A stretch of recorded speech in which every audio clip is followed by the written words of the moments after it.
All right, good morning and welcome, my fellow Missoulians, to City Club's September 2024 Forum on Missoula's Homefront, Navigating Access and Affordability Across the Housing Spectrum. I'm Dave Peppinger. I have the privilege of serving as chair for City Club Missoula's Board of Directors. Thank you all for being here. Hopefully it's going to be a fun, informative session for all of you. City Club's mission is to bring people together to inform and inspire them on issues vital to the community through public access forums that encourage the discussion of new ideas and free exchange of thought. We have a deep commitment to civility and civil discourse, even when discussing challenging issues. So keep that in mind, because I will circle back on that with all of you. So before getting into the forum, let me give some sincere thank yous. First, thanks to Missoula Community Access Television, which records our forums as part of their media assistance grants to nonprofit organizations. MCAT serves our community on cable channels 189 and 190. MCAT only streams to their Facebook page, Missoula's community media resource. The local live site is no longer in existence, so keep that in mind. You can also find videos of our past City Club Missoula forums by clicking on the video button on our website, which is cityclubmissoula.com. A special thank you to our sponsors, those at the executive level. They are Blackfoot Communications and First Security Bank, right here.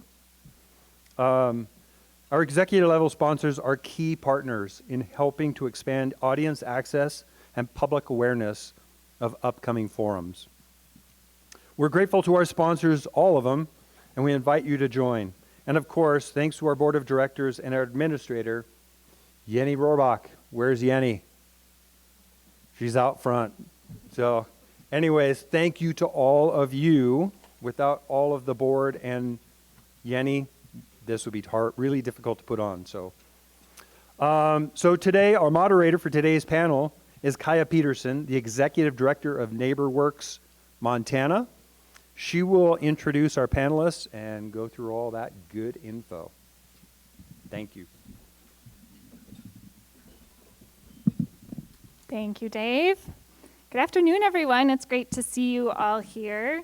As Dave said, my name is Kaya Peterson. I'm the executive director of NeighborWorks Montana. Established in 1998, NeighborWorks Montana is a statewide leader in affordable housing. We advance housing opportunities for low and moderate income Montanans by providing attainable homeownership programs, financing the development and preservation of affordable homes, and supporting resident ownership in manufactured home parks and other diverse housing types. We have staff in 6 Montana cities, but Missoula is home for me. Locally, I serve as the board chair for the Missoula Housing Authority. Shout out to the Housing Authority folks in the room. The Housing Authority is a critical source of affordable homes for many Missoula residents and is a local leader addressing our community's housing needs. I am also a member of the Missoula Invest Health team, which helped put together the panel today. Invest Health is an initiative of the Reinvestment Fund and the Robert Wood Johnson Foundation to build healthier, more equitable communities. The initiative supports cross-sector leaders in small to mid-sized cities across the U.S. to develop new strategies that increase and leverage investments and drive community development projects. These projects are aimed at helping to improve the health and well-being in neighborhoods with the most need. Our community and our country do not have a level playing field when it comes to housing opportunity. When we talk about housing equity, we are not talking about the equity you have in your home. We are talking about solutions that ensure everyone has equitable access to housing that is safe, attainable, and affordable. The Missoula Invest Health core team includes NeighborWorks Montana, Providence St. Patrick Hospital, the Missoula City County Health Department, the Community Planning, Development, and Innovation Department of the City of Missoula, and the United Way of Missoula County, and more recently, the North Missoula Community Development Corporation. One of the greatest benefits of and inspirations for our Invest Health work is the exchange we have with other Invest Health cities. Today, we are joined by representatives from 12 Invest Health cities visiting for 2 days of exchange on the topic Housing for All. So welcome to all of our peers from Napa, California, Roseville, California, Bloomington, Illinois, Peoria, Illinois, Iowa City, Iowa, Eau Claire, Wisconsin, Framingham, Massachusetts, Grand Rapids, Michigan, Lansing, Michigan, Gulfport, Mississippi, Providence, Rhode Island, and Roanoke, Virginia.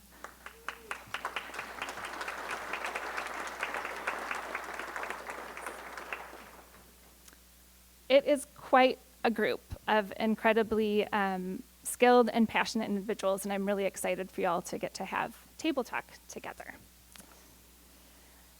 Missoula's Invest Health neighborhoods are the North Side, West Side, River Road, and Franklin to Fort. These are neighborhoods with historically high concentrations of poverty and high health disparities. They are also vibrant and diverse neighborhoods many of us are proud to call home. I myself am a proud resident of the Franklin to Fort neighborhood. This work is personal for me, as I know it is personal for many of you. So as we hear from our panelists and engage in the discussion today, I invite you to think about someone in your life who is left out or at risk of being left behind in Missoula's current housing crisis. Maybe it's a neighbor, a client, a grocery clerk, or your kids or grandkids. Housing is a critical individual and community need, and today we will hear from our panelists about some of the ways they are addressing these needs and creating solutions across the complex and dynamic housing continuum. So it's sure to be an engaging conversation. I am going to introduce our panelists and then hand the mic over to them.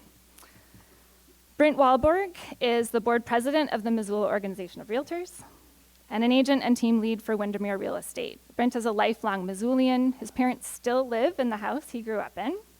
He graduated from Hellgate High School in 1998. Go Knights! And eventually graduated the University of Montana as a non-traditional student in 2013. He has been awarded the Missoula Organization of Realtors Realtor of the Year Award 3 times, the Montana Realtor of the Year Award in 2021, and the Local Realtors Choice Award twice. Clearly beloved in the real estate and Missoula community. He has served on the Missoula Organization of Realtors Board of Directors since the mid-2000s. Aaron Pahan, Director of Community Planning, Development, and Innovation for the City of Missoula. Aaron has been engaged in community development and social equity work in Montana for the last 20 years. Aaron is passionate about the power that local government and public policy play in improving the everyday lives of community members, and her work emphasizes inclusive engagement that leads to equitable growth and a resilient and sustainable community. She brings her depth of experience in social infrastructure planning and innovative problem solving to her role at the city. Carissa Trujillo, Executive Director of Homeward.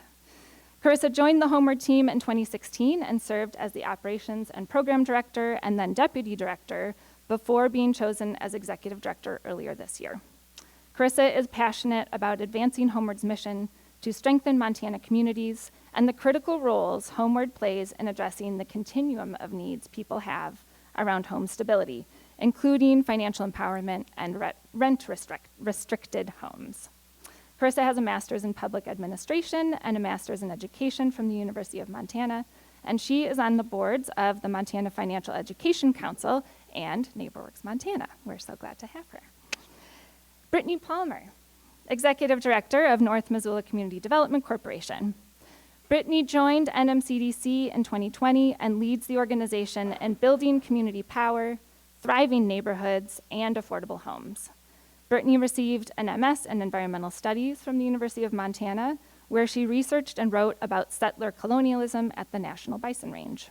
She serves as the board president of the Northwest Coalition of CLTs, a regional network of community land trusts, and organizes with Pro Housing Missoula, a broad-based coalition of advocates in favor of zoning code reform that leads to housing for all. And last but not least, Justin Metcalf, Director of Acquisitions for Rock Group. Justin has over 25 years of experience in the development of affordable and workforce housing. As co-managing partner of Wish Camper Development Partners, Justin oversees the creation and high-level implementation of the company's strategies and priorities, provides leadership and direction to team members, and serves as a senior advisor on all new development transactions. Justin is a contributor and member of numerous trade and industry organizations and has served as the financial advisor for new business development at the Montana World Trade Center and donates his time and expertise to local and regional businesses. So, an esteemed and really amazing group of committed Missoulians that are here on the stage today, and I think you're getting from their bios just the breadth of experience and work that's being done in this field, and I'm excited for them to share with you some of the work they're doing. So we're going to start with Brent. Okay, thank you for the introduction, and I appreciate everybody being here. Let's see, so if I hit next here, is this going to hit my slides? Maybe, maybe not. So, of course, I'm the slideshow guy, but I think a lot of you have seen or heard from me in various fashions, and another thing that I've done for quite some time is I have chaired the housing report for the Missoula Organization of Realtors. And one of the big things this report has grown in its breadth of data and information that we've had over the years. So many times you hear from me when it comes to housing data.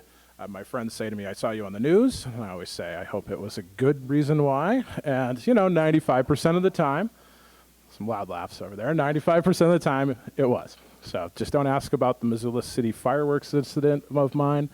And we're good to go. Okay, I don't know if my clicker's working, but I can maybe just direct and say, oh, is she working now?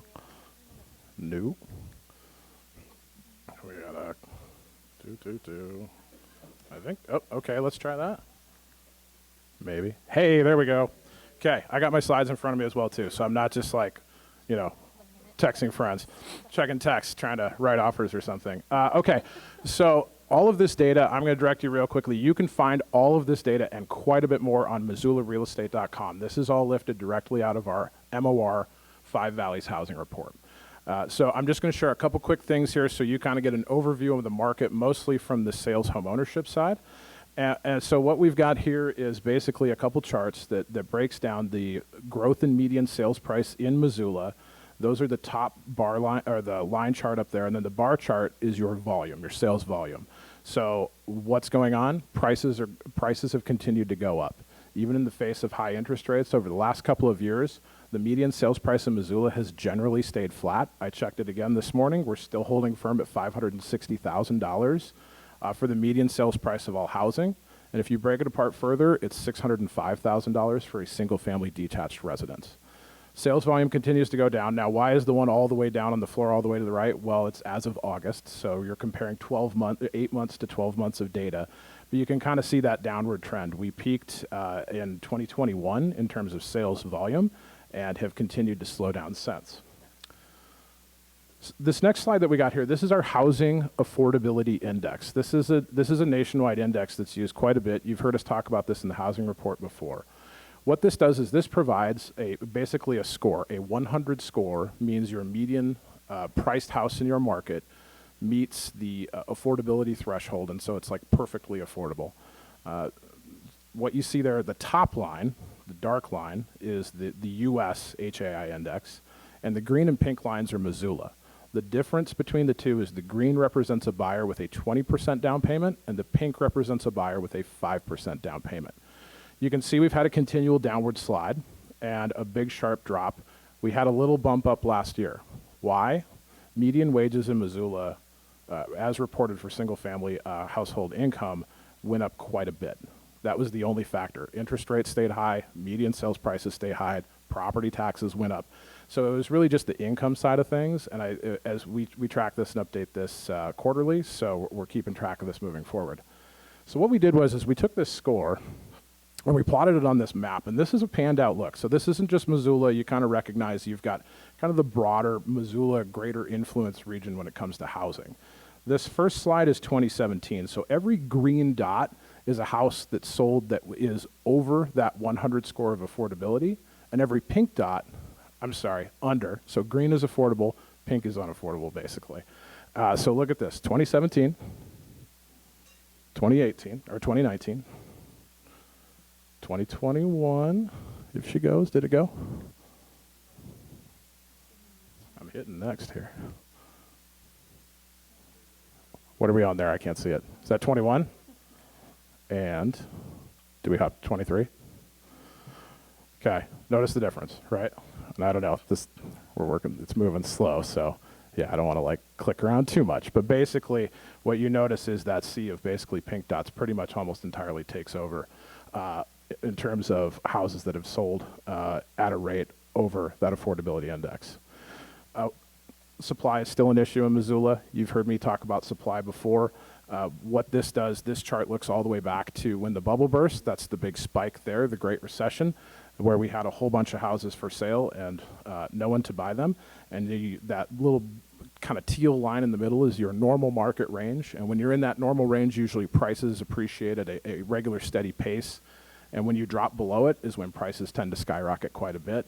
As you can tell, even in the face of rising interest rates, slowing in activity, and buyer interest and ongoing price challenges, our supply rate really did not climb up too much. We've had a little bit of an uptick in listed inventory, but we've not hit that point where even market activity could be a real corrective force when it comes to pricing.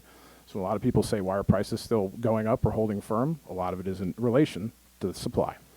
Okay, that's what I got. I had a QR code. That gets you to the housing report if you want to check it out. But like I said, MissoulaRealEstate.com, and that'll take care of you for all our data that we have there. I'll pass this off.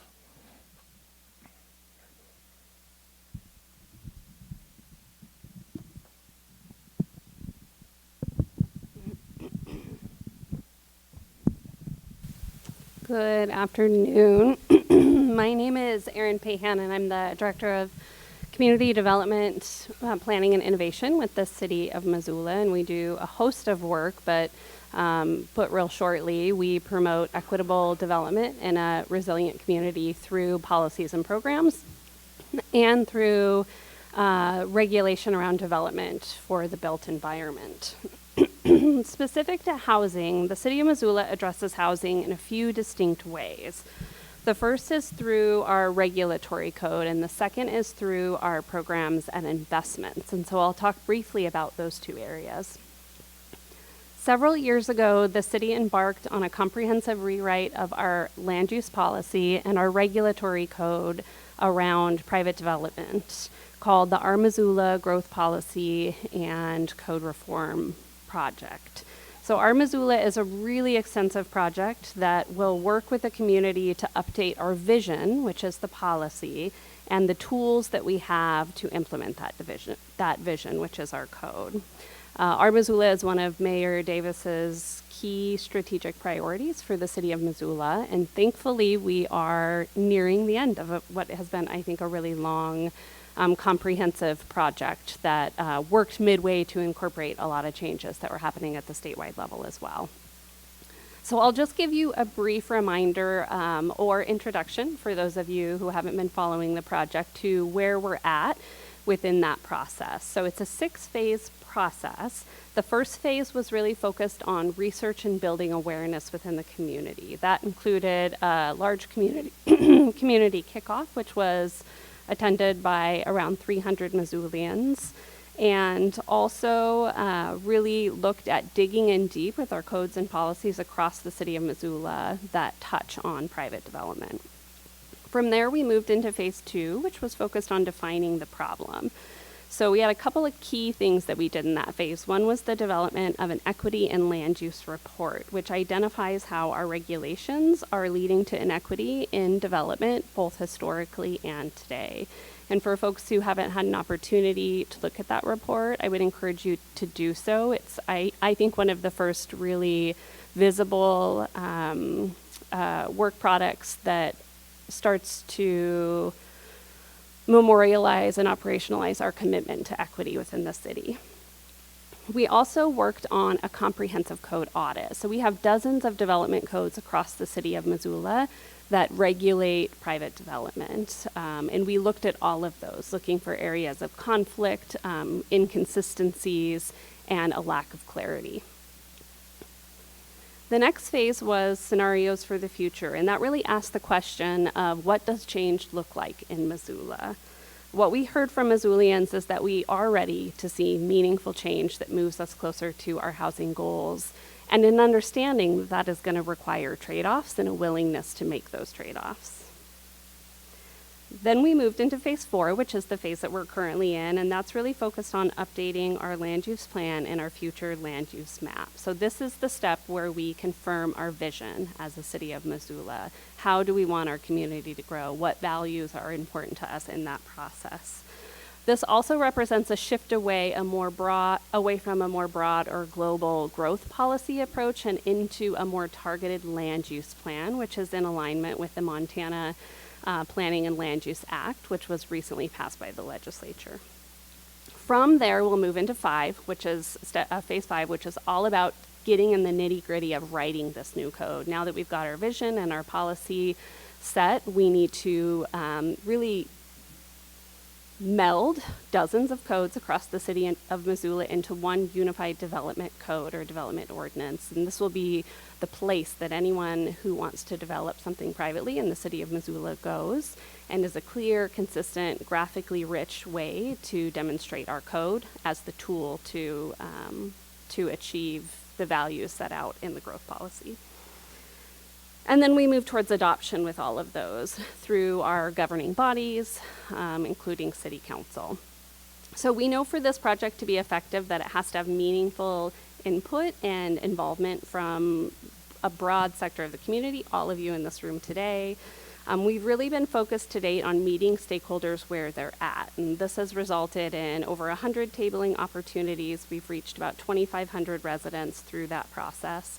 We've also had 10 really large events where we've had 500 folks come and participate as well. And so we would encourage you, go to that QR code on the screen, find out ways to continue being involved, if you haven't engaged yet, to engage for the first time. And then briefly, I want to highlight what the city is doing through our programs and investments. In 2021, we established an affordable housing trust fund, and to date, we have allocated about $1 million to support housing in our community. This has resulted in 213 homes being preserved and purchased to ensure affordability, and over 1,600 households getting access to homebuyer education and support. I also want to highlight the other powerful tool that we have used to invest in housing, and that's tax increment financing through the Missoula Redevelopment Agency. Since 1978, they've invested over $28 million in housing, and it's resulted in the creation of 2,500 homes, 900 of which are affordable. And so as you can see, we've taken this kind of two-prong approach of looking at our regulatory environment and then determining where we also need to invest public dollars to ensure that all housing, but especially affordable housing, is created within our community.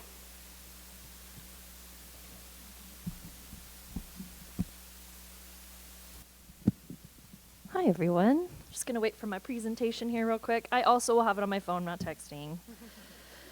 Brent and I are texting each other up here. So my name is Carissa Trujillo, and I am with Homeward, and I'm just going to give you a little bit of information. The question that we're supposed to be answering is, what do we do to improve housing access and housing affordability?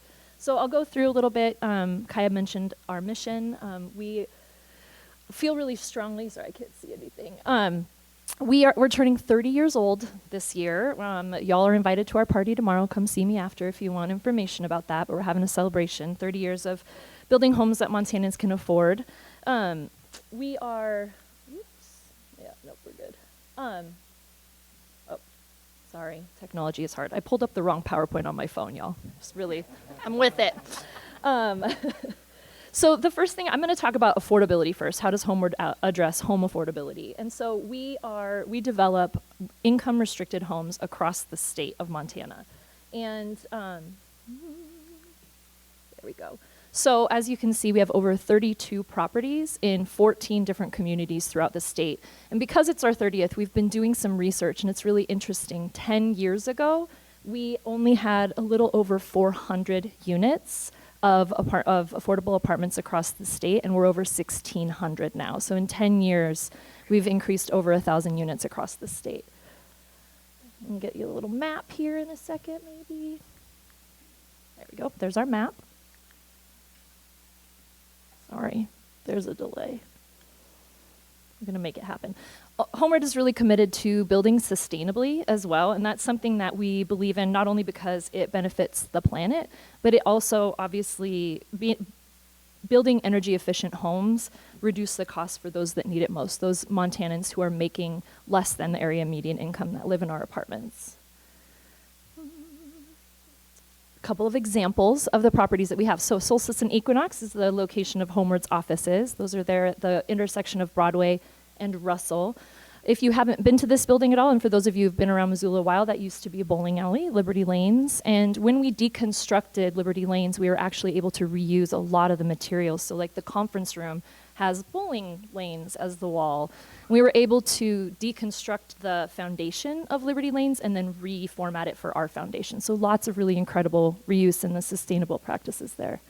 Lenox Flats just got a little facelift. She's an old lady.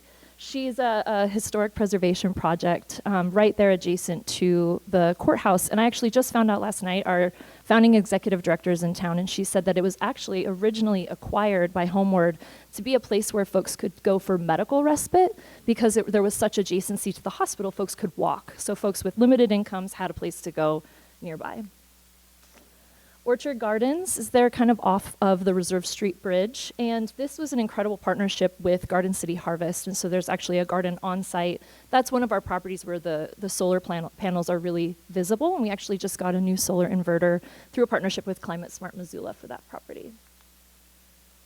Sweetgrass Commons is there in the kind of adjacent to the baseball field. This was a really incredible partnership. There was a lot of brownfields cleanup needed there, lots of really incredible partnership with the city of Missoula and the owners there. Another place where we were able to really think about how we design the buildings, and we put the parking underground. Same thing for Solstice and Equinox, really trying to check into our footprint and what that means for the lived experience of our tenants as well as other Missoulians who are in those areas.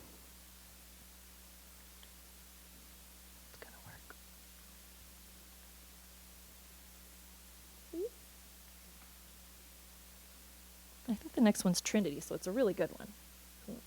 All right, so Trinity Apartments is our newest project in partnership with our incredible partners at the Missoula Housing Authority. We like to joke we're now married for 30 years.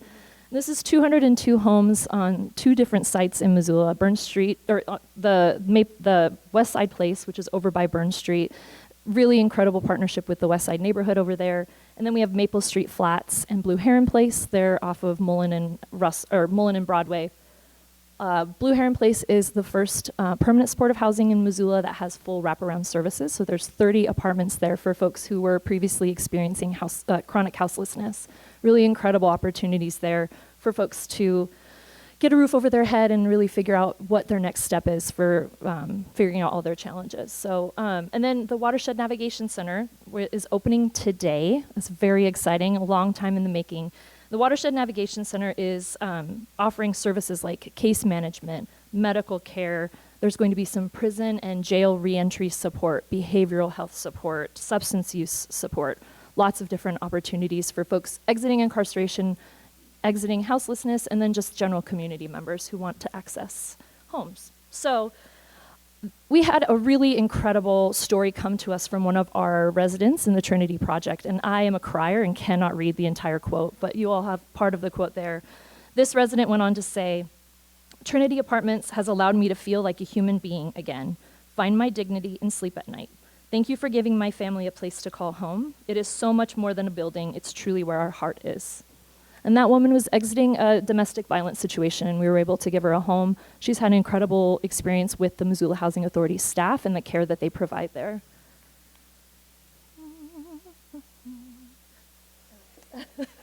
If you sing, it works better. Okay, I'm going quick. Sorry, my time's getting eaten up by the clicker. The way that we support housing access is through our homeownership center. So we offer home buyer education, financial education, and post-purchase education classes for Missoula and Montana residents. I swear, y'all. I have more slides. It's going to work. Okay. I know. I'm supposed to stop, so I'm just going to click through real slow so you guys can see. The new class that we have is a post-purchase class, and this came out of a community need because folks were really struggling, right? Folks, especially with restricted incomes, fixed incomes, are struggling with increased property taxes, increased insurance costs, and so we started a new class for that. All right, I'll stop because I'm supposed to stop. Hello, Brittany Palmer, Executive Director of North Missoula Community Development Corporation. We got started in 1996, and we build community power, thriving neighborhoods, and affordable homes. We got started in the North Side, West Side neighborhoods and have since grown our service area to be Missoula-wide. And we really work on getting folks who are currently renting into homeownership in all neighborhoods in Missoula. We're Missoula's community land trust organization too, so I'm going to struggle with this as well. I'm supposed to go through these pretty quick. Thank you. Okay. So kind of community land trust 101, we obtain land and develop or partner to develop housing on that land. And we're really in the business of like removing land from the speculative market so that it can be held in trust on behalf of the community, kind of similar to other community resources. And we primarily use this for housing, but it can be used for other community assets. So we also, for example, own the building that Burn Street Bistro has been in for a long time. That's where our office is. And we're kind of unique in that we hold a commercial building as well, but we primarily use this tool for housing. But so we get a hold of land and develop or partner to develop housing on that land. And then we invest a one-time subsidy to fill the affordability gap between the market price or the cost to build a house and the affordable price, or like 30% of what somebody can afford on their income. Then we identify an income qualified buyer, and most of our homes, because of the sorts of subsidy and grants that we get, are available to folks earning under 120% of the area median income, or even more so 80% of the area median income. Then we enter into a ground lease agreement with the buyers. So in a traditional sale, the deed to the property goes to the buyer. In our version, or in the community land trust model, the deed to the home, the building, goes to the buyer, and they lease the land from NMCDC. And they enter into a partnership with us where it's governed by a ground lease agreement. And that agreement limits the maximum price they can sell their home for. It requires that they live in the home, and it also requires income qualification at the time of purchase. So folks are able to get all of their earned equity instead of paying a landlord, and they get a portion of their unearned equity or whatever the market does. And this has enabled us to keep homes super affordable. So like currently being sold in our program are homes, single family homes that are under $200,000. So I think, Brent, you said the market rate sort of median home price right now is for single family homes $605,000, and we just sold a 3-bedroom home. Well, we didn't sell it, but the owner sold it for $190,000. And so they didn't get a huge market jump, but they get something, and then that initial investment gets passed on to the next buyer. Cool. This is so helpful. Thank you. These are some of our projects you might recognize from around town. We currently have 65 homes, community land trust homes, across 5 developments. We also steward deed-restricted properties for the city, and so we have 8 deed-restricted condos that we're monitoring to make sure they're not sold out of their deed restriction or sold out of other restrictions that are on those homes.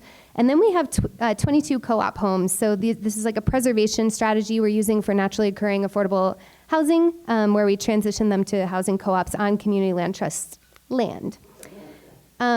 We have a tripartite board of directors, which helps maintain community ownership. So our homeowners and our co-op shareholders are on our board.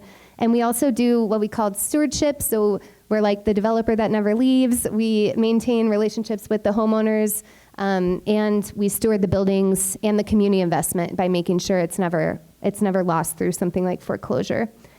An example of what we've been doing a lot to grow our program is buying homes with infill potential. This one was using CDBG grant money, and we're able to preserve that home for the renter and help her transition to home ownership, and then also partner with Habitat for Humanity to build infill projects. So that's in Franklin of the Fort neighborhood. We're also working with Kaya's organization, NeighborWorks, to develop limited equity housing co-ops. So this is new for Montana, and we just did the first and the second one in the last couple years. We were finding that multifamily buildings that were kind of naturally occurring affordable housing were not well suited for like condoizing and turning into community land trust homes just based on folks' incomes. So we had to kind of get creative and come up with a new tool. And the way this works is the residents buy a share in the cooperative. The cooperative owns the buildings, and then NMCC comes in and owns the land. And we also have started getting involved in advocacy work around, particularly because it's such a good once-in-a-generation sort of opportunity, our Missoula project, the city's zoning code reforms.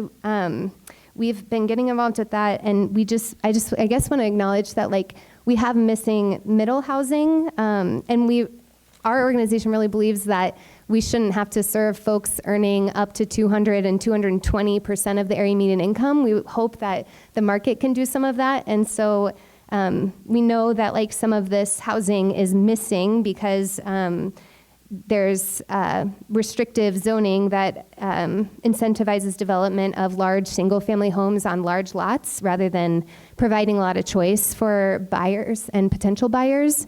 And so we've created a coalition called Pro Housing Missoula that we're a part of and that a lot of other organizations are a part of.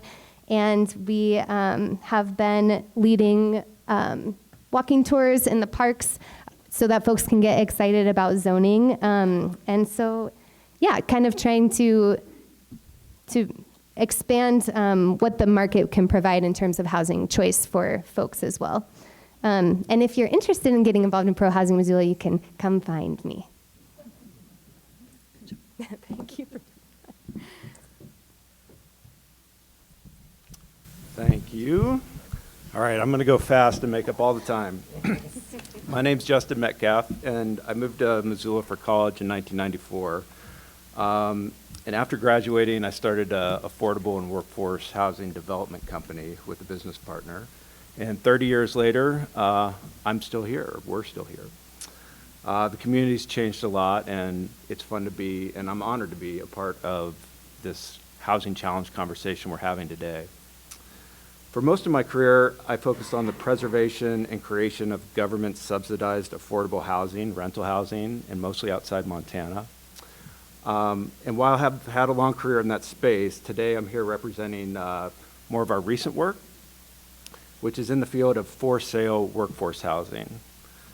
So specifically, we're trying to build 300 2- and 3-bedroom homes, half of which are detached, and that are specifically targeting local first-time home buyers, and that are priced between $330,000 and $450,000. And they be without restriction. And it's been an extreme challenge. Within this field of workspace housing, there's no federal subsidies. You hear of a lot of the tools that different people are utilizing. Not a lot of those tools are available in this space. Typically, if you want to make housing affordable, you need to put some type of deed restriction on it, which is great, and we want that in our community. But we also want other types of housing in our community for the entire breadth of housing, right? All the price points. And there's more resources available for different price points in our community than there are for others. And as we talk about housing today, I think it's worth mentioning that there's government subsidized affordable housing, which is basically kind of created by the federal government through a tax credit. But that only goes up to a certain percentage of our community's income, which is 60% area median income. And beyond that, we're leveraging community development block grants and donations and anything we can kind of scrape together to try to create this housing. I think I'm going to stop right there and make up for our time. All right. Okay. So you can hear the wide spectrum here, and I just want to call out a couple of things and also fill in a couple of gaps of additional pieces of the housing continuum in our community. So one thing we talk about at NeighborWorks Montana a lot is we started as an organization that provided down payment assistance to help individuals and families get into homeownership, right? And homeownership is still the largest wealth building opportunity in our country. It's still a foundation of many of our communities.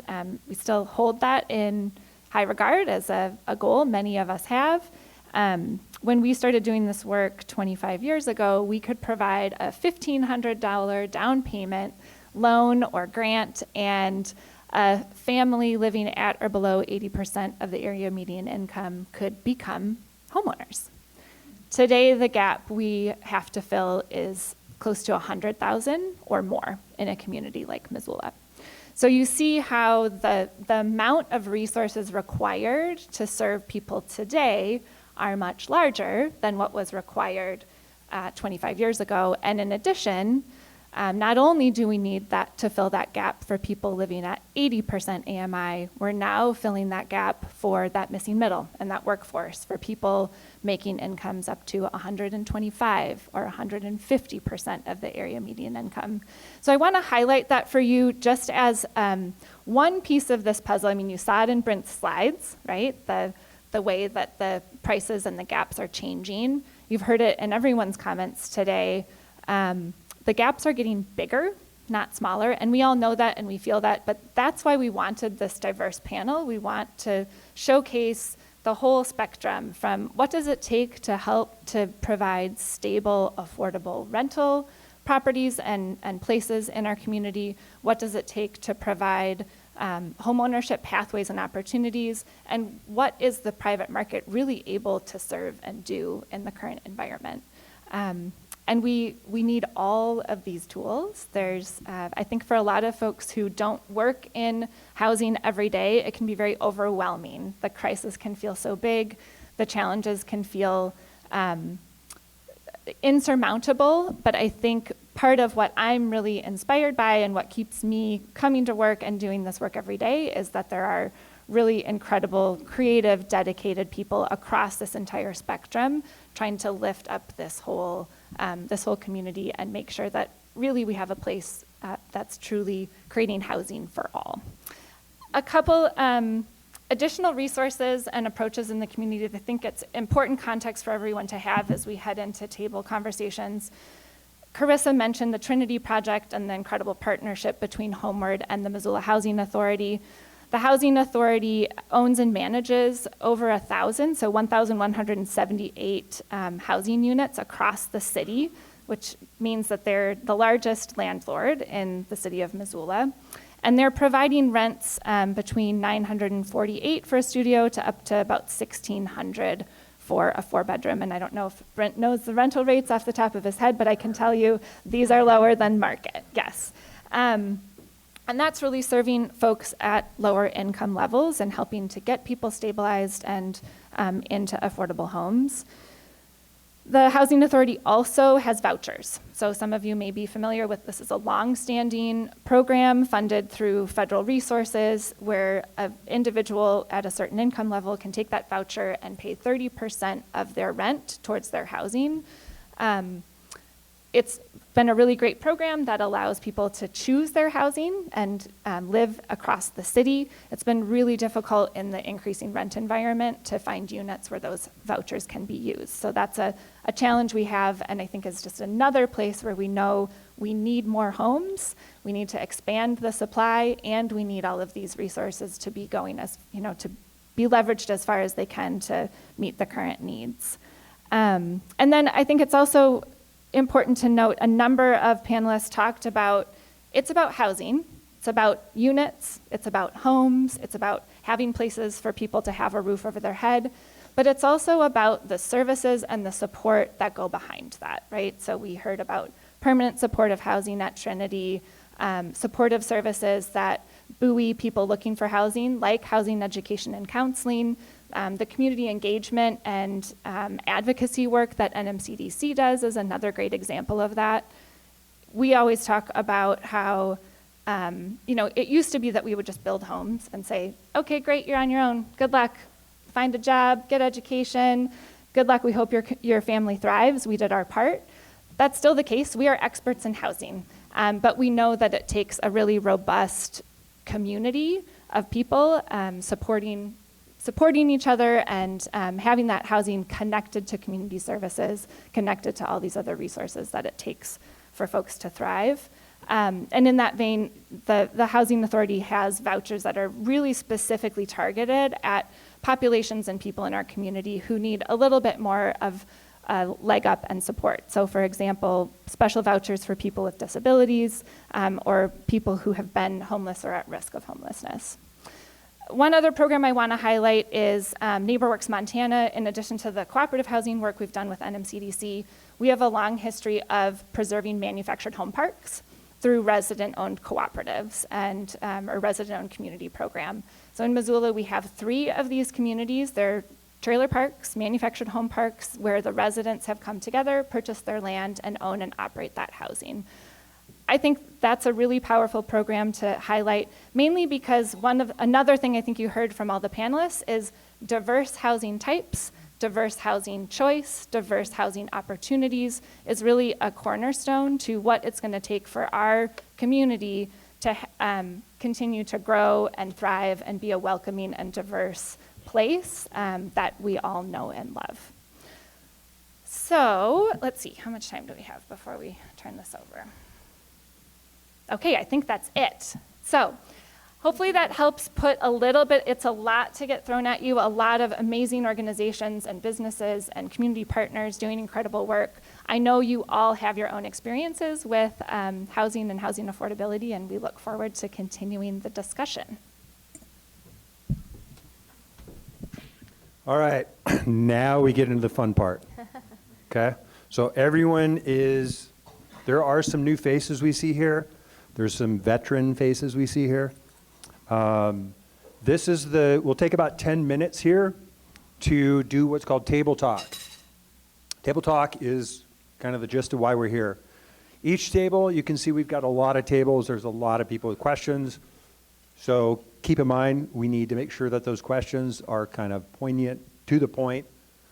We don't want to hear your autobiography. Even though we enjoy you being here, keep it short and brief, okay? So we'll take 10 minutes, assign somebody at your table that will be your table ambassador to ask one question, right? Nancy's pointing at me, yes, one question. So we'll be back in about 10 minutes.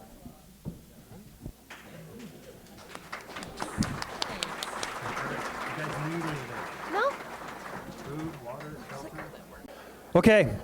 So let's get this started, because obviously you can see we've got a lot of people in the room here. We've got a lot of information that got thrown at you, so I'm sure there's maybe 1, possibly 2 or more questions. So as I said at the beginning, we're committed to civil discourse. Please be respectful with your questions. When you are asking your question, please stand, state your name. Don't be afraid. We're not writing it down. Avoid making statements. I know you want to put a little bit of dialogue to it. Keep it brief, because the person that will be holding the mic, if your questions go too long, don't be surprised if you get this. Okay? So please keep it brief, because again, you can see we've got 185 people in this room right now, so we got questions. Also, we ask the members of the media, please withhold your questions until after the forum. I'm sure the panelists would love to stick around for 2 or 3 hours to answer your questions. Okay, maybe 5 minutes. So with that, we will have 2 people walking around with mics. First one's right here.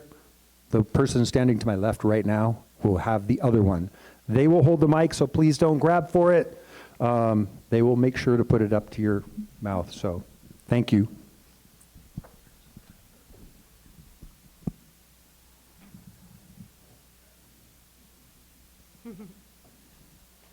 Hi, my name's Stephanie Dolan. I work for the Poverello Center, a very different aspect of housing here in town.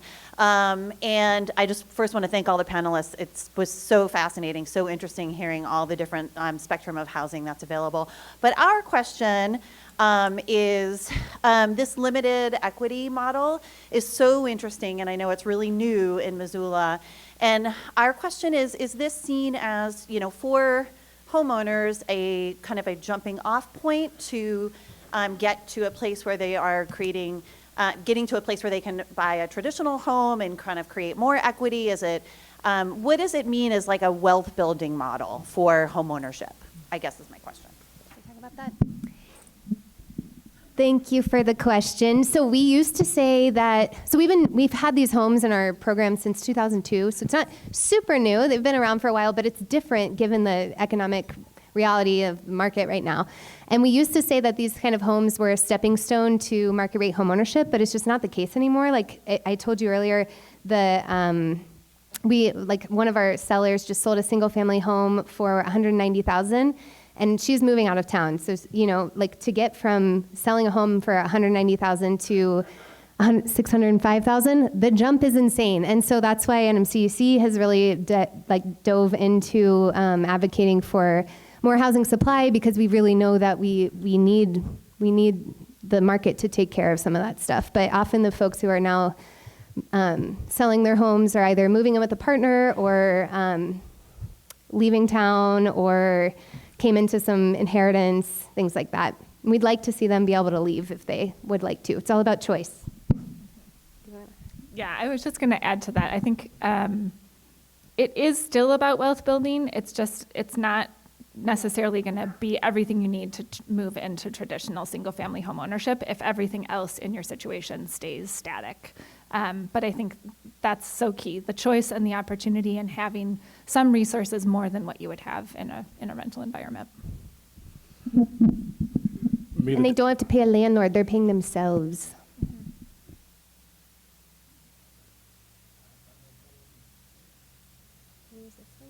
I could just add in real quickly as well too, just one more data point as well, that the median price of condominiums in Missoula is $372. So we do have stepped up. So we could see situations where people go from one model up to the other. So maybe you're not going straight to the single family detached quarter acre fenced yard type thing, but maybe we have condos, we have townhomes at different price points that provides those opportunities as well.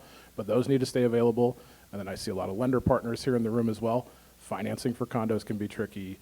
A lot of those things like that. So there's a lot more other things that comes into the mix, but there is avenues there as well.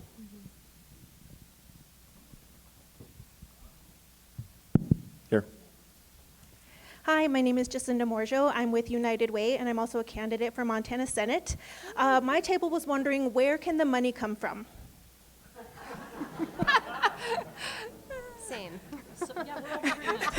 Did you hear Brittany's response? She said, yeah, me too. I'm wondering that too. Carissa, you want to give some examples? Right now, to build rent-restricted affordable rental homes, the only source of consistent funding is the federal low-income housing tax credit. There is not a consistent form of state funding for affordable housing across the state of Montana.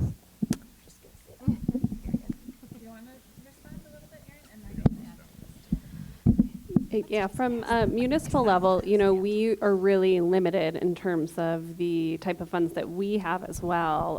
Typically in most communities, there are federal funds that come in, there's state funds, and then oftentimes there's local funds. So in the city of Missoula, we are really banking on sales from proceeds from city-owned lands to continue to fund our Affordable Housing Trust Fund. We're looking at how to further diversify that pot of money, but right now, access to different revenue streams is just incredibly limited. We see that at the state level too. We oftentimes have technical assistance providers who come in and we want to learn about creative models across the nation, and it always comes down to, oh wow, you guys just really have no resources in the state of Montana. And even the professionals that we're bringing in to try to help us are a little bit, they're a little bit at a loss of how to address it within our framework. And so I think continuing to work with our elected officials on the state and federal level is going to be key. Yeah, the other thing I'd offer is, as a community development financial institution, we are always looking for what are the pieces of the puzzle where a loan can work. How do we bring low cost, flexible capital to these projects, paired with grants and soft sources? But we have to really look at that whole stack. It's not just get a conventional loan and then layer in some grant funds. We really have to, you'll see in these projects, if you ever look at one of the financing stacks, it's getting more and more complicated, and we really need every dollar, which includes philanthropy and private investment as well. I do want to add, it's also really, we could not do the work we do without our lending partners, and we really do have some really incredible creativity with lenders like First Security Bank, who get in there and they want to help the community out, and they're willing to help support the work we're doing through various types of investment.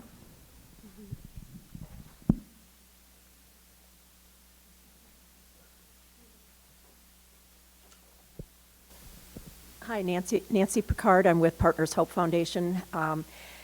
And also, I sit behind Brent at the football games, and he's a savant about football. Thank you, Brent. How do you all collaborate together outside of this meeting today, and at what level do you maintain your collaboration? It's impossible to do this work without partnership, and we partner regularly. I mean, daily, weekly, monthly, it's consistent. I mean, the example of the Trinity Apartments, those were two separate projects at one point, and the Missoula Housing Authority had a project and Homeward had a project, and they weren't working financially, so we brought the project together to make it pencil and make it work. But we're always partnering together to see how we can all address a different piece of that puzzle and kind of support Missoulians' needs. And I would say, with the housing report, Montana is a non-disclosure state. Finding sales data and being able to compile and put data from all of our community partners together into one big report that doesn't cost any money, is regularly updated and accessible for individuals, government agencies, developers, grant writers, is something that requires everybody at this table and a whole bunch of other partners that we recognize as well too. So we have regular meetings, we communicate quite a bit, and sometimes it's not just data-based, sometimes it's project-based. We share information as well too. And MCDC was just at one of our board meetings talking about their programs and how MOR can be involved with that. So we recognize that housing it's a group effort between all of our agencies, and it takes a whole bunch of people to share information and have these discussions and try to come up with good solutions for people to get into housing and those types of things. So yeah, I don't know where we would be without all these partners we have up here and others. Thanks for I'm glad we don't have to talk about Grizz football after Saturday. Ugh.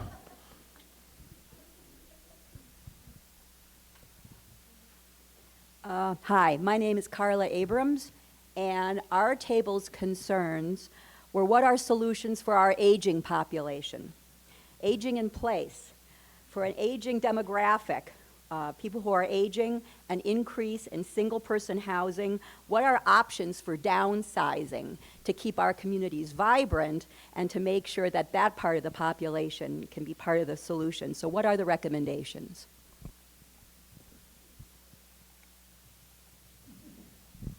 A lot of the Homeward properties are a really good fit for folks who are on fixed income, so folks who are living on Social Security or disability. Same thing for the Missoula Housing Authority properties, any of those income-restricted properties here in Missoula. And I also think that the post-purchase class that Homeward just started is a really good resource for folks on fixed incomes who are interested in learning more about how to access their equity or have creative solutions to stay in place, maybe in a larger home, taking on roommates, that sort of opportunity. And so that's another opportunity for folks if they want to take that class and learn more about options. Also, I think beyond fixed income, for individuals who don't qualify for it, nationally there's a push towards something called universal design, which has age in place as a core-centric component to it, and most architects and designers are focusing on that, as are a lot of developers. So, by example, the project we're working on locally is 300 units, and every unit would have the ability to have a bedroom, almost every unit. So other than some townhomes, we designed specifically so that if you were a senior and you wanted to move into it, there would be laundry, a bedroom, everything on the main floor. And then access is kind of secondary. So I kind of think of that as kind of quasi ADA, accessible, where you might need to move in and over time put some ramps or something like that, but the structure is available. I don't think we're unique in that. I think that's an industry push that a lot of developers are moving towards.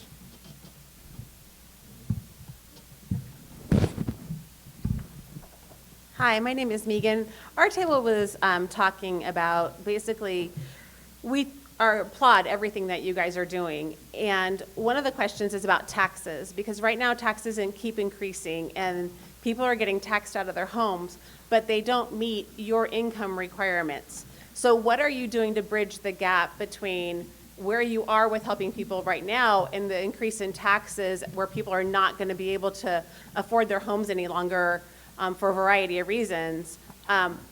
They don't fit in your model. So how are we helping those people?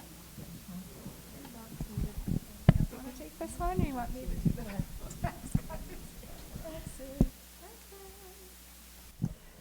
I would just say, I think we all recognize that this is a real pain point for a lot of people, and we have limited avenues for local resources, and property taxes are it. And so there's a real tension there for how do we support our local community and our local government, and how do we make sure people can continue to afford their homes.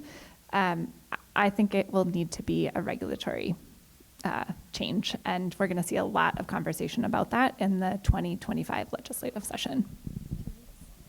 I just want to throw out there, this is not contributing to the regulatory change that we need, but in the community land trust model, folks still pay property taxes, but it's only on the building, and then the land is exempt. So that's something that's kind of helpful to folks for aging in place and things like that. And Brittany talked about the missing middle, right? And the fact that we're really missing homes for folks who are middle income. And that's because most of the federal programs, like I said, federal money is really the most consistent form of support for this type of development. And the one space that's not true is with our local government. So Erin was speaking about the Affordable Housing Trust Fund, and that's a fund that could be more flexible, that they could choose to target that missing middle, but we need it to be funded. And that's the challenge I think that they're having right now. Sorry to speak for you, Erin. But we need land sales to fill that in so that they can then address whatever the need is. And that is clearly a gap, that 120 to 200% of the area median income. And so we have our eye on that, but right now there are not existing tools to address it.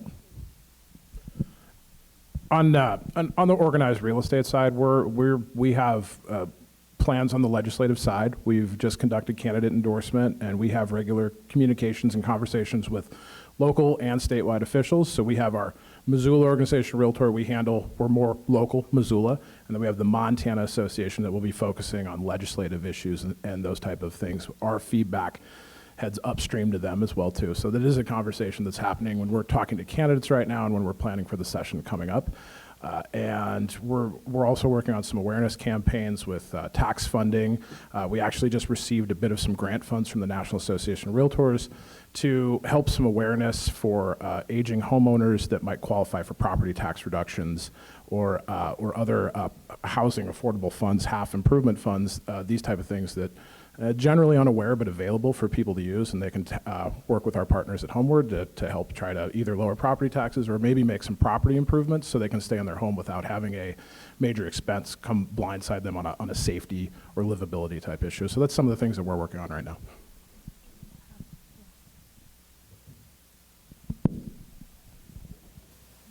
Hi guys, Josh Plum, Plum Property Management, Point 6 Real Estate. Thanks for all being a part of this today. It's been really informative. Our group had a lot of questions, but a good one for us would be maybe for Erin. Missoula's got a pretty large stock of non-conforming rental units. Is there anything in the plan for code reform to relax red tape and restrictions on what a unit actually looks like that's non-conforming? That's a great question. We look at our non-conforming lots across Missoula for a variety of reasons. One of those is we want to make it as easy as possible for folks to bring those up to code. And when I say bring them up to code, our primary concerns there are safety related. Do they have steps that meet adequate egress? Can folks get out in case of an emergency? And also looking at different housing types. The state relaxed accessory dwelling unit code during the last session. The city had already made a lot of those relaxations, and we have since followed suit and made even more to get in alignment with that state code. And so I do think we want to look at, through what we're hearing in the land use plan outreach that we're doing, our values as a community, that we want to see more homes, that those will likely exist on smaller lots, and there will be other trade-offs associated with those. And then how do we actualize that in code? And so we want to be able to bring into conformity all of these apartments and ADUs across the community that are operating today. We want to do that in a way, though, that focuses on safety, right? And so that is a conversation that we're having. And I think it's an important conversation because we know they exist widely across the community.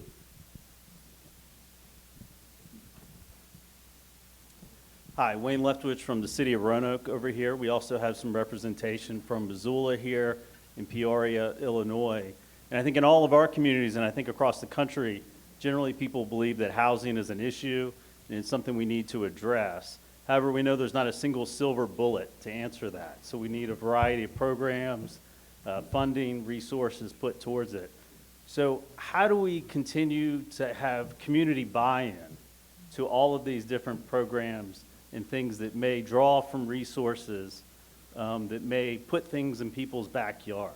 So I was wondering how you all are addressing that, keeping that community buy-in to these programs and policies.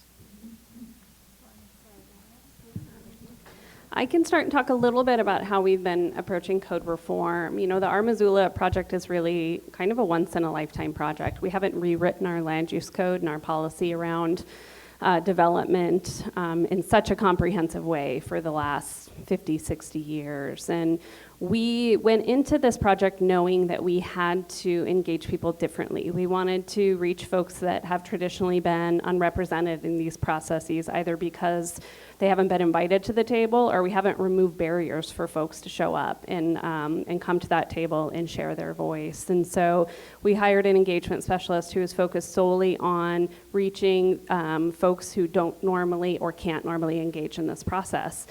So we're doing a lot of engagement and going to folks where they're at in their neighborhoods, in the community.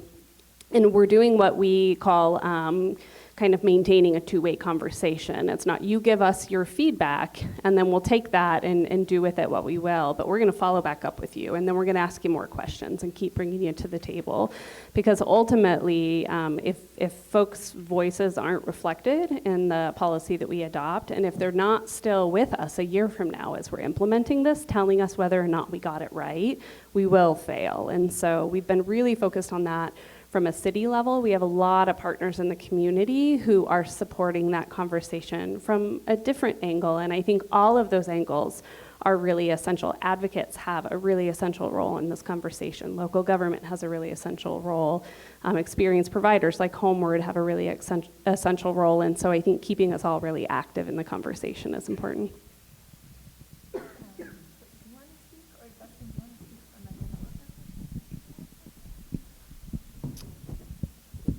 From a developer top. Just like community buy-in. Yeah, community buy-in. It's interesting. I've been 30 years in developing in most states in our country and through the entitlement process in a lot of places. And I mean, 15 years ago, maybe even 10 years ago, I said I was an affordable housing developer, and they said, well, there's the door. We don't want affordable housing in our community. You still see some of that, but today, it's why I mentioned the difference between knowing what affordable, what it is that you're talking about, what it is that you're wanting. Do you need 120 to 180, whatever it is? I think part of the conflict that I see as we have these conversations is that somebody's really fed up with a certain issue and they're confusing it with another one. So maybe it's a houseless issue that they're bringing to a conversation about workforce housing, or workforce housing issue for seniors that they're bringing to subsidized housing conversation about affordable housing. Like, they're very different. And so educating, keeping everybody educated on what that is, so we're all having the same conversation, I think can really help. And then from a developer standpoint, you know, we always want to bring the community what they want. I think that's always been my motto, is 100% capitulation 100% of the time. You know, we bring what they want. I would say too, broadening your the people that you're having conversations with, bringing more people into the room, and I think it's been fascinating, especially like from our housing report standpoint. We tend to think, okay, well, do the realtors care about the property managers? Probably. Do we care about permits and subdivision approval in our report? So we start having conversations, we start pulling data in, we bring more people under the roof, and we find we're all on a similar pathway of goal of attainability, affordability, homeownership, and community investment and buy-in. As we found we have more conversations with people, maybe we initially did not think, does the permitting office in the county care about what the realtor's housing report is? Well, yeah, they actually kind of did. And we started using some of their data. And it's kind of funny. We very first used it, and we reported, Jim, what was the one that was really long? It was like the preliminary plat to final plat. The average was like years. And county employees hopped up. They're like, "That data's wrong." Well, maybe it's not. And then we started having a conversation, and it was a good conversation. And now we share data really well together, and it's allowed kind of a two-way street of things, and Homeward and all these other partners that we've brought in. So I would say for city officials, as you're looking at this, it's kind of funny where if it touches any point of housing, and we have that with MOR, we have our housing continuum, and it's the full spectrum of everything, and we try to bring everybody together and have these mutual conversations on data and problem solving. We're making a lot of good gains with it, and it really helps with community buy-in. And like in Missoula, where I don't know what the percentage is, but the vast majority of property taxes funds everything here. And we had a massive spike in median prices during the reopening after COVID.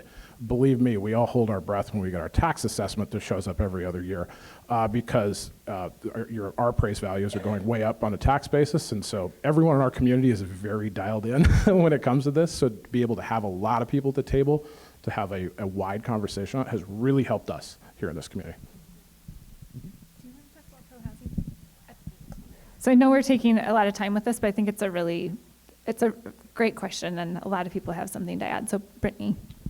Well, I can just say, I think our organizers at that table, so yay, hi. But also, and they just got to go to Roanoke, so that's cool. But like a lot of the work that NMCDC does is with the Invest Health neighborhoods, so Missoula's like lower income neighborhoods. And I think what comes to mind to me is just like that, I don't know the statistic or the data on this, but I feel like I've heard that you tend to gravitate towards, or your social circle just naturally ends up so that you're in like social relationships with people in your same economic class.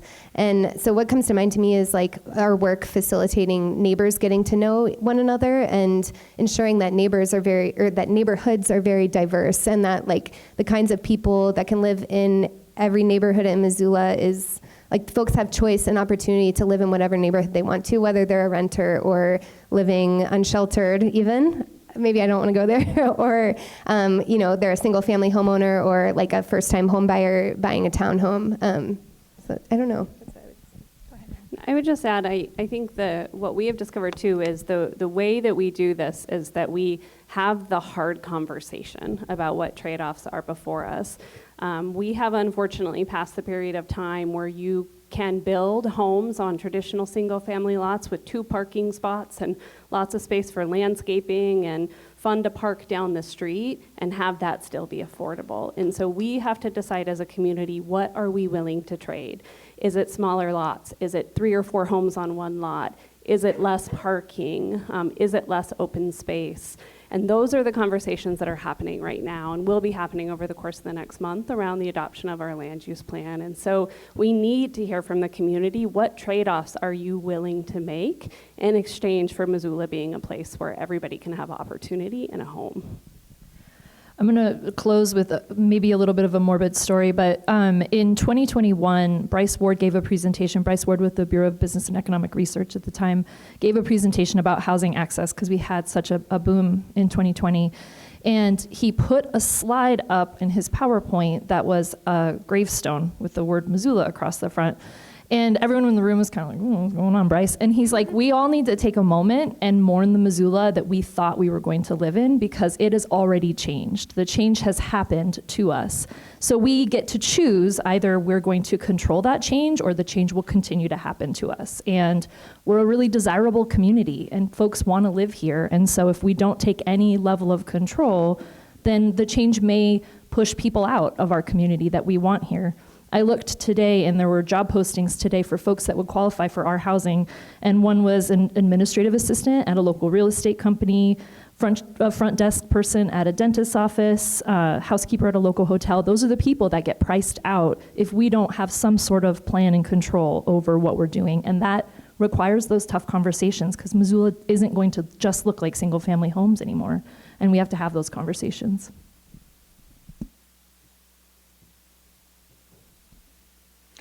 Casey Dunning with Missoula Interfaith Collaborative. We were talking a lot about just that missing middle, and also workforce housing and different just potential funding mechanisms, since it doesn't seem like there's a lot like Justin's talking about. And so specifically wondering about, are there any good known mechanisms for private individuals to invest in housing affordability? Maybe at a lower return than you might see in other spaces, but have you seen any of those?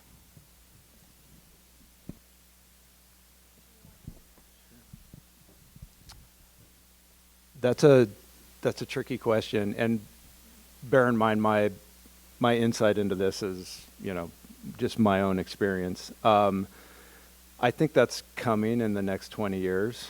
Let me say this. I think there's more resources coming in the next 10 years for, call it workforce housing, for that 60 to 120% area median income, potentially even at the federal level. But we're one of many communities having this conversation, and things will be taken to various governors, and I hope there'll be traction on that. To respond to your specific question, though, is there a place now to invest? Yes, there is.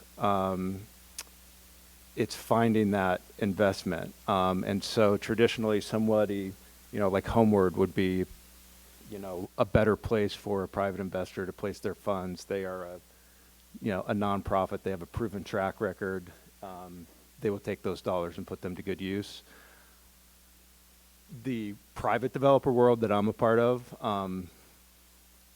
it's harder to navigate whether or not your dollars are going to go towards something. And so I don't know that I can answer that question about workforce housing. I think a better way might be to work with the city and talk about, perhaps, hey, we're a group of concerned citizens, we want to put money towards something.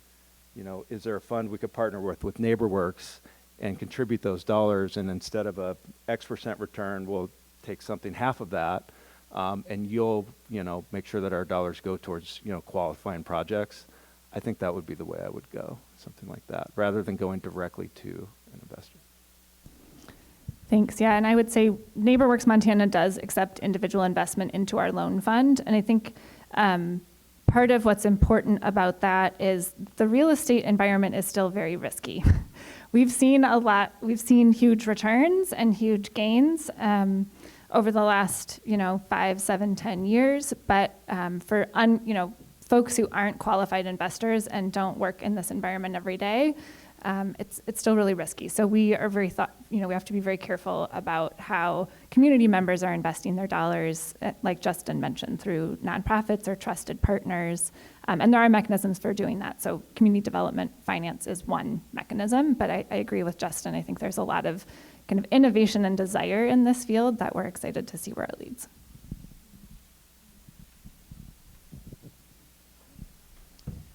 Hi there, I'm Alex from Grand Rapids, Michigan, also with the Invest Health initiative, so thanks for hosting us, Missoula. It's been really great so far. I'm thinking a lot about these limited equity cooperatives, particularly for rental housing, and I'm super enamored with them. I think it's a really cool model, but I also think about the difference between that kind of a model and a traditional landlord rental housing building, where it seems to me like a limited equity cooperative rental housing building is still going to have to pay for all the same things, the taxes, the maintenance, the upkeep, and then charge a reasonable amount of rent to cover those things.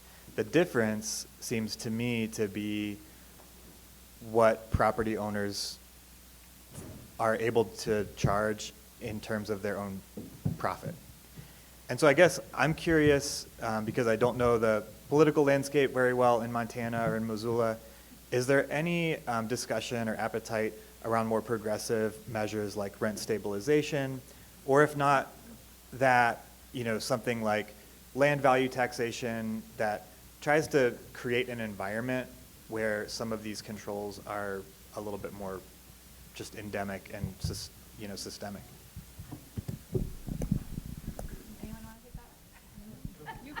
You want me to start? Okay.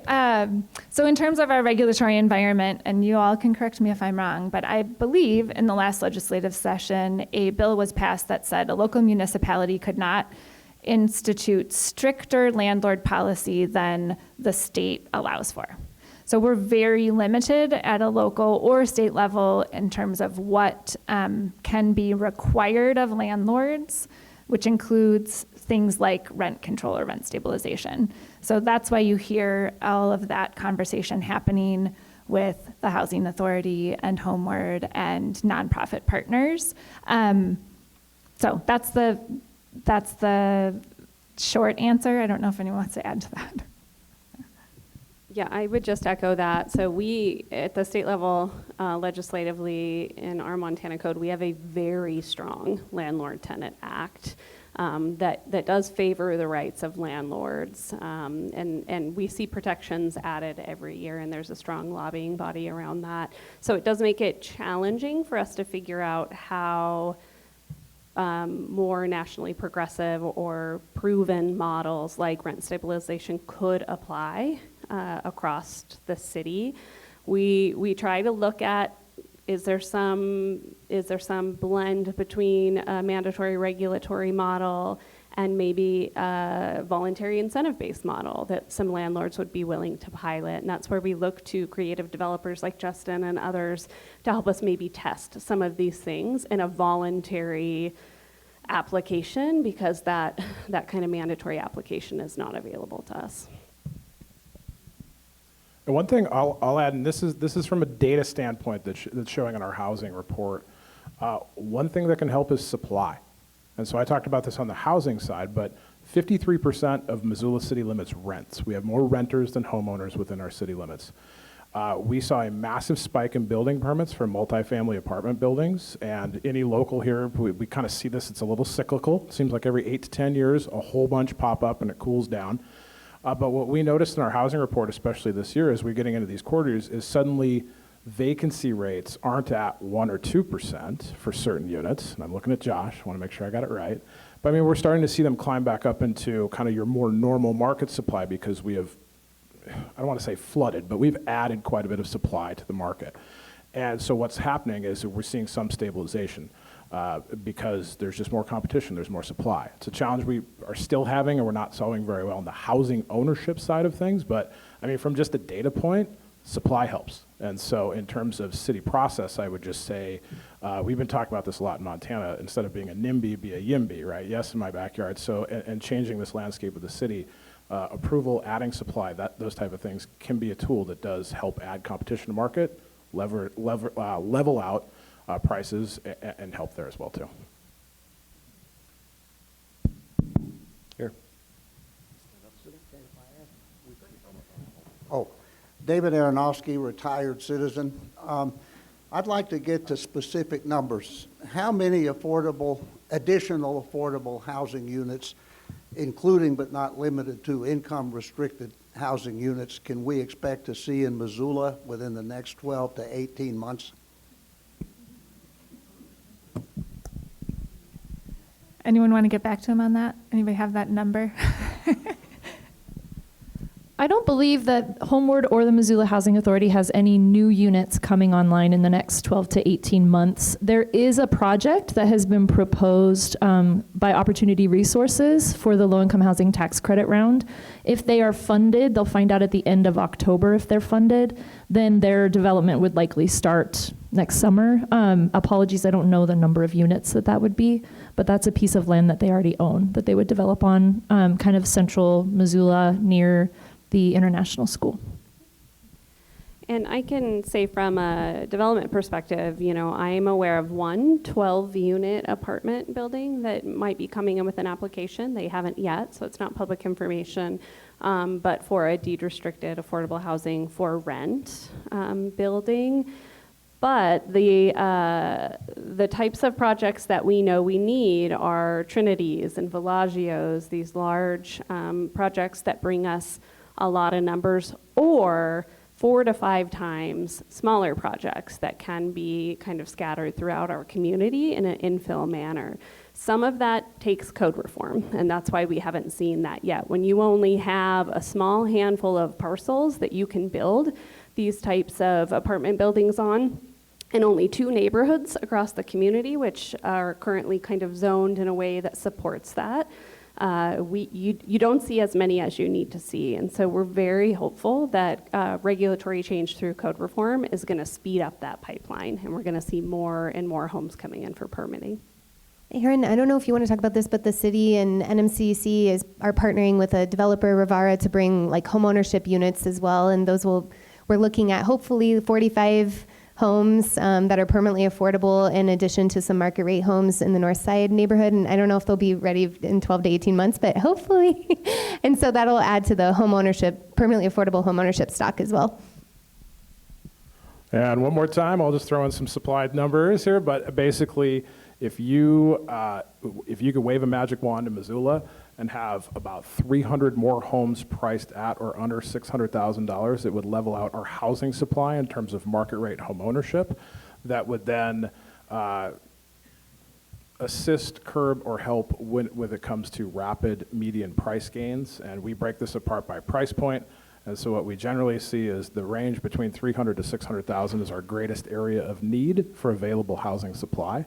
So if you could wave a wand and put 300 on the market, our market would turn back to normal supply, and we'd start to see a little less of these adverse effects of low supply impacting home ownership, attainability, and accessibility.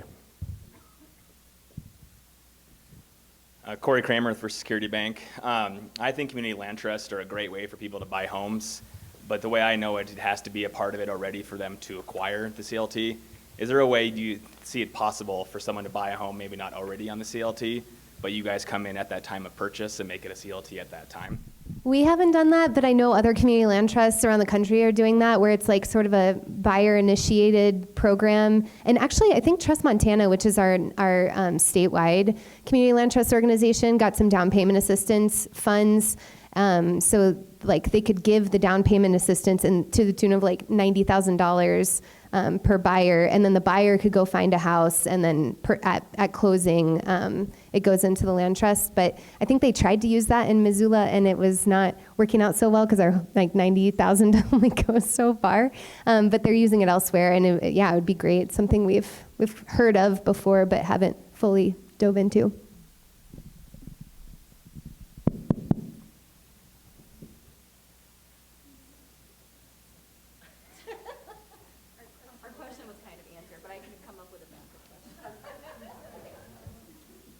Michael Hicks, Missoula Redevelopment Agency. We are wondering how construction costs are influencing what is or is not getting built.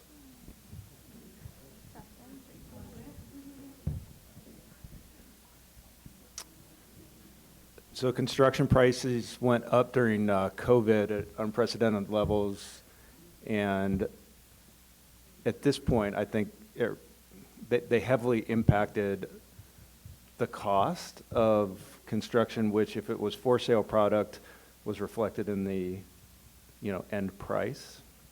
So part of the Rubik's Cube of for sale housing is the cost to create it.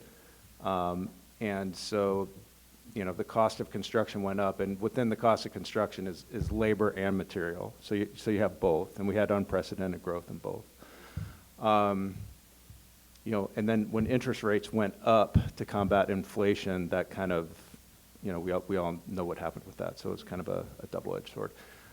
In multifamily, in the market rate space, I think this is fair. Missoula's pretty much seen a complete halt at this point of new permits, and the math does not work. The interest rates are high. The cost of construction is still high. The rents are here. It just doesn't pencil the way that it did. And I know a lot of projects that were slated to begin stopped. Now, maybe there's, different people have different models, so maybe some are still going. But in general, that's pretty stagnant. So something needs to change pretty dramatically. And we're seeing rates come down now, so that might stop it. But traditionally, construction pricing goes up and stays up. So we'll see. And I think a good indicator of an answer for this is, so the low-income housing tax credit 9% is a competitive round to apply to get tax credits to then build income-restricted homes. Generally speaking, so that is an annual event with the Montana Housing, and generally speaking, there's usually 20 to 23 applicants for that competitive round. And this year in the letter of interest round, there were 7. So that just gives you an indication of the challenges that developers are facing. And another thing that I think is important to note is because the cost of building has increased, that means that the materials are more expensive, which then increases insurance. So we're also, I know you all felt that as well, I'm guessing if you're a homeowner or renter, but for multifamily, affordable or non-affordable, our insurance costs have increased double, triple, in a space that we're not allowed to increase our rents to cover those costs. And that's a real barrier for your multifamily affordable housing owners right now. We have time for another question.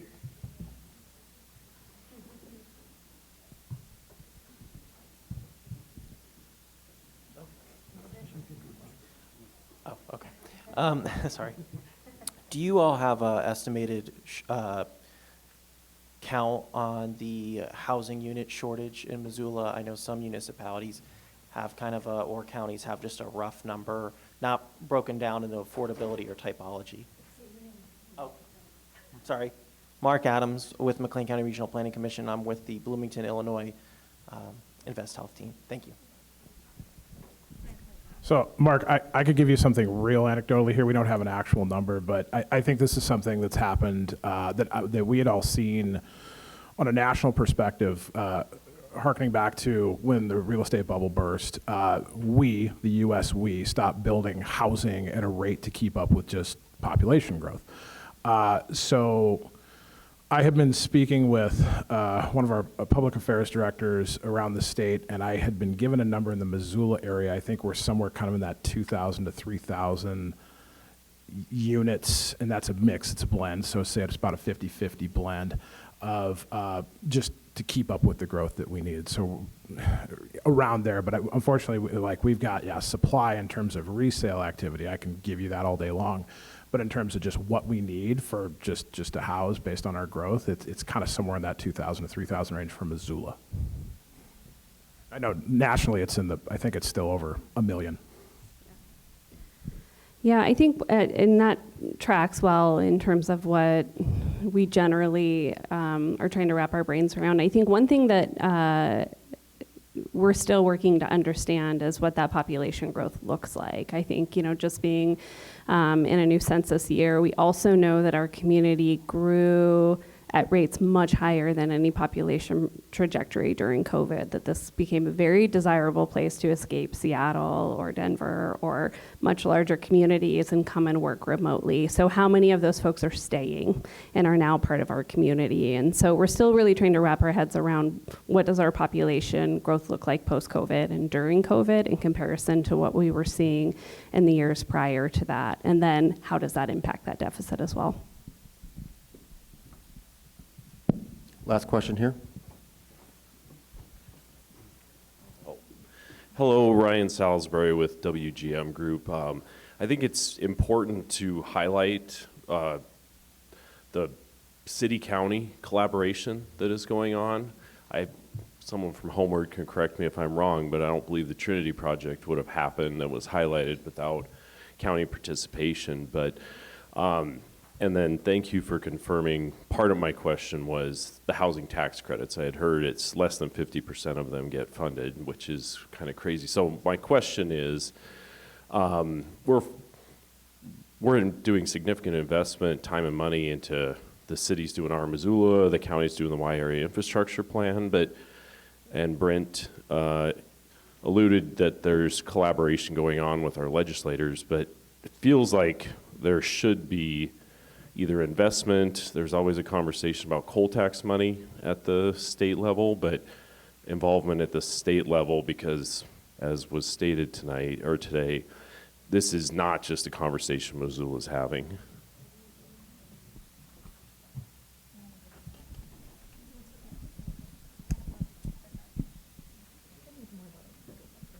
Yeah, thanks for that plug. Yeah, we need more state resources.